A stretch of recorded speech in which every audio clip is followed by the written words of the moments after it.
Micro finance തട്ടിപ്പു കേസിൽ SNDP യോഗം ജനറൽ സെക്രട്ടറി വെള്ളാപ്പള്ളി നടേശനെ വിജിലൻസ് ചോദ്യം ചെയ്തു.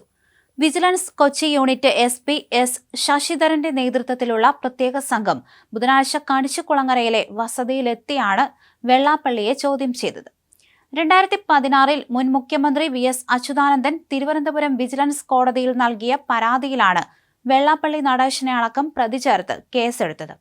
മൈക്രോ ഫിനാൻസുമായി ബന്ധപ്പെട്ട് 15 കോടിയിലധികം തട്ടിപ്പ് നടത്തിയെന്നായിരുന്നു VSന്റെ പരാതി.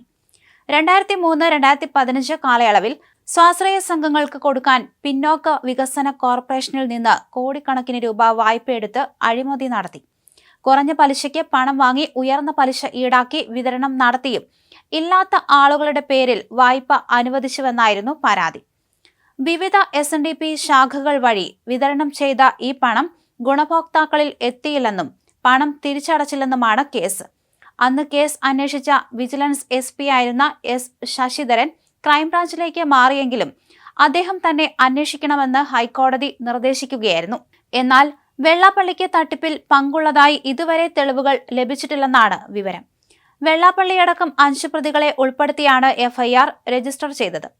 പിന്നോക്ക വികസന കോർപ്പറേഷൻ മുൻ MD നജീബ്, നിലവിലെ MD Dileep Kumar, micro finance chief coordinator KK Maheshan, SNDP union നേതാവ് ഡോക്ടർ MN സോമൻ എന്നിവരെ ഉൾപ്പെടുത്തിയാണ് FIR.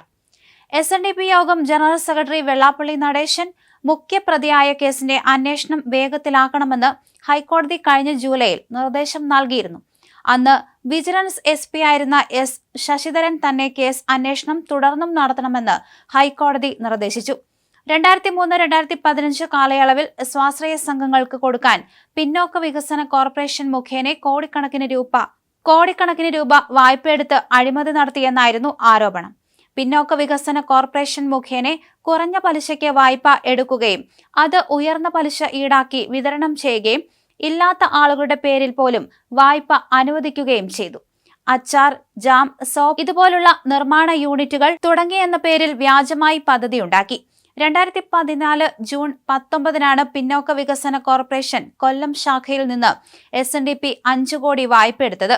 കോർപ്പറേഷൻ അധികൃതർ അന്വേഷിച്ചെത്തി നടപടിയെടുത്തപ്പോഴാണ് പലരും തങ്ങളുടെ പേരിൽ വായ്പയെടുത്ത വിവരം അറിയുന്നത്. ഏകദേശം 5000-ഓളം കുടുംബങ്ങൾ ഇതിന്റെ പേരിൽ റവന്യൂ റിക്കവറി നടപടികൾ നേരിടുന്ന സാഹചര്യം ഉണ്ടായതിനെ തുടർന്നാണ് സംഭവം പുറത്തായത്. പത്തനംതിട്ട SNDP യൂണിയൻ പ്രസിഡന്റും കെപ്കോ ചെയർമാനുമായ K പത്മകുമാറിനെ പ്രതിയാക്കി 2015 നവംബറിൽ കേസ് രജിസ്റ്റർ ചെയ്യപ്പെട്ടിരുന്നു. തുടർന്ന് 12ഓളം കേസുകൾ ഇതുമായി ബന്ധപ്പെട്ട് രജിസ്റ്റർ ചെയ്യപ്പെട്ടു. SNDP യോഗം യൂണിയനുകളിൽ നടത്തിയ മൈക്രോ ഫിനാൻസ് പദ്ധതിയിൽ വ്യാപകമായി അഴിമതി നടന്നുവെന്ന് കാണിച്ച് അന്നത്തെ പ്രതിപക്ഷ നേതാവായിരുന്ന VS അച്യുതാനന്ദൻ പിന്നീട് പരാതി നൽകുകയായിരുന്നു. സ്ത്രീകളുടെ പേരിൽ വ്യാജ പദ്ധതിയുണ്ടാക്കി കേരള സംസ്ഥാന പിന്നോക്ക വികസന കോർപ്പറേഷനിൽ നിന്ന് വായ്പയെടുക്കുകയായിരുന്നു. വലിയ ക്രമക്കേടാണ് നടന്നത്. VS അച്യുതാനന്ദൻ ഒക്ടോബർ 13 ആഭ്യന്തരമന്ത്രി രമേശ് ചെന്നിത്തലയ്ക്കാണ് പരാതി നൽകിയത്.